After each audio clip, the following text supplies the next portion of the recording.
Olá pessoal, tudo bem? Sejam bem-vindos a mais um vídeo do canal Marketando com Rogério Campos. E hoje nós vamos falar de marketing de nostalgia. Você já ouviu falar sobre isso? Esses dois camaradas aí utilizam bastante o marketing de nostalgia.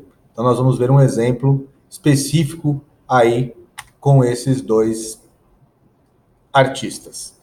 E antes de falar de marketing de nostalgia e também para poder atrelar essas duas situações, eu gostaria de falar sobre o que é marketing de escassez. Então, marketing de nostalgia e marketing de escassez não são muito bem explorados, né, como teoria. Então, eu gostaria de trazer essas informações aí. Não são novas, mas são pouco utilizadas, mas que também dão bastante retorno. Então, vou falar sobre o marketing de escassez, atrelar também ao marketing de nostalgia e depois vou dar um exemplo sobre o Sandy Júnior, essa volta que eles tiveram aí aos palcos e que trouxe uma grande repercussão, tá? Então vamos lá.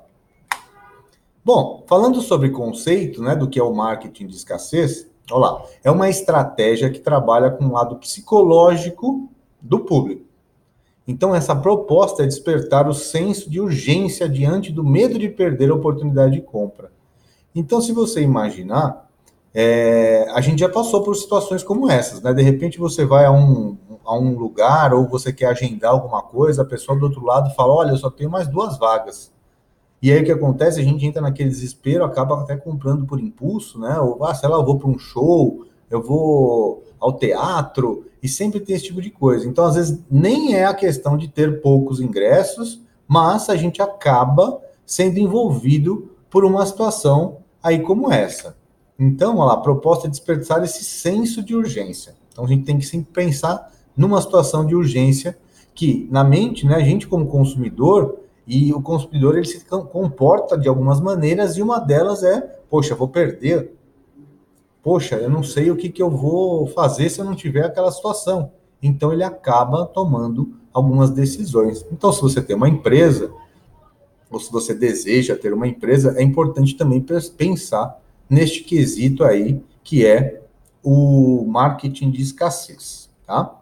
Então, eu vou trazer para vocês uma coisa que eu vi, presenciei e achei muito interessante, né? Então, lá, trazendo mais conceitos aí, né? Lá, ele utiliza o comportamento para gerar o desejo de compra num determinado público, sempre transmitindo a ideia de que há pouco ou quase nada daquele produto, daquele serviço e por aí vai. Então, um dado momento, eu recebi algumas promoções, algumas campanhas falando sobre uma pizzaria. O que essa pizzaria fazia? Ela promovia, né, ela fazia sua comunicação dizendo o seguinte, olha, segunda, terça e quarta, aqui no meu rodízio, eu vou ter a pizza XYZ, que eram pizzas que eles faziam bem elaboradas, com um sabor diferente, com recheios diferentes e tal. Só que ele dizia o seguinte, só vai ter segunda, terça e quarta. Nós, como acomodados, vamos dizer assim, a gente falava, ah, não, deixa, depois na sexta ou na outra semana eu vou. O que acontecia? À medida que essa pessoa ia e pedia aquela pizza que era daquela promoção X passada, chegava lá no estabelecimento e o garçom falava, não, essa daqui não tem hoje e só foi vendida no dia tal, tal e tal.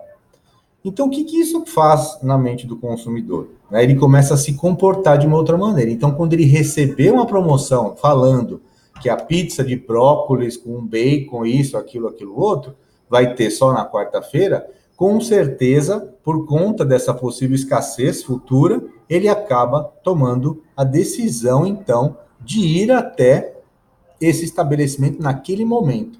E aí, depois, essa empresa acabou relatando que, à medida que eles faziam uma comunicação como essa, eles tinham um retorno muito maior. Então, aumentou o público nas campanhas que eles faziam em 20%.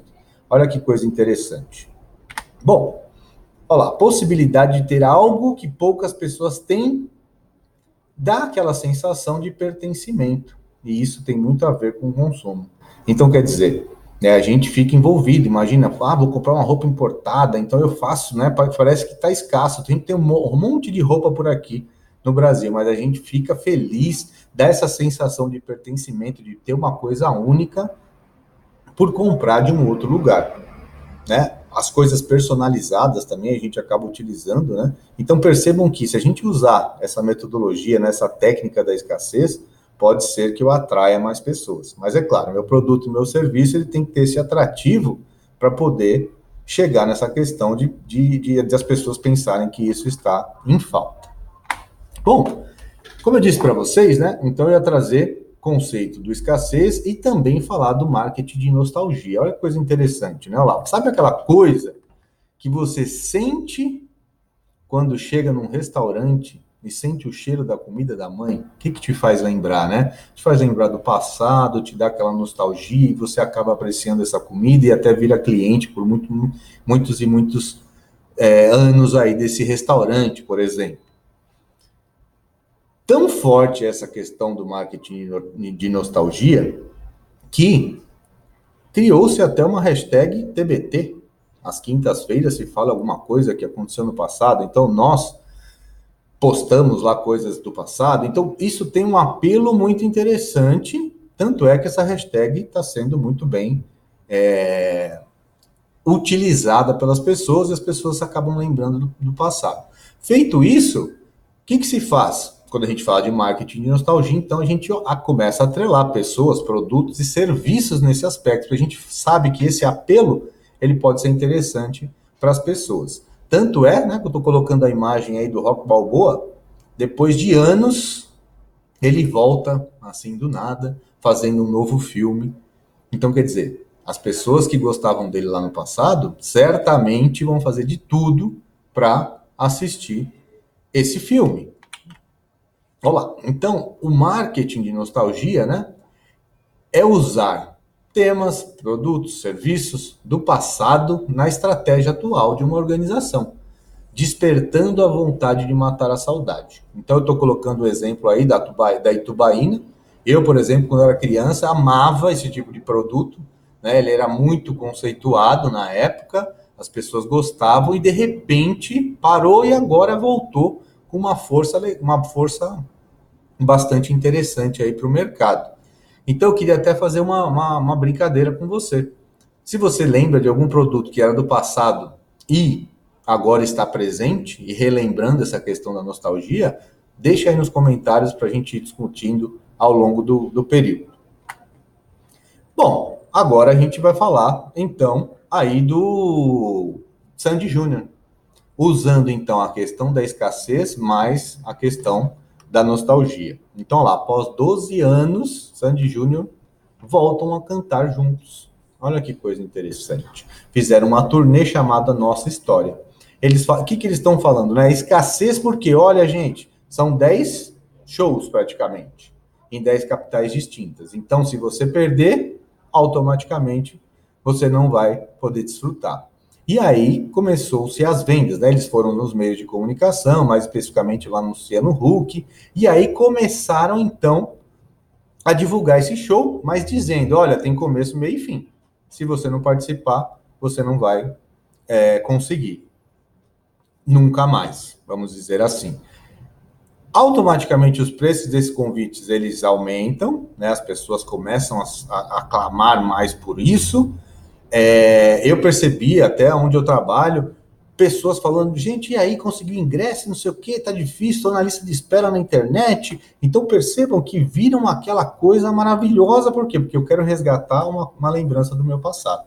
E aí, então, entra o marketing de nostalgia e, juntamente com isso, a questão da escassez, que é exatamente o que eles proporcionaram. Olha, se você não comprar agora, então você não vai ter daqui para frente.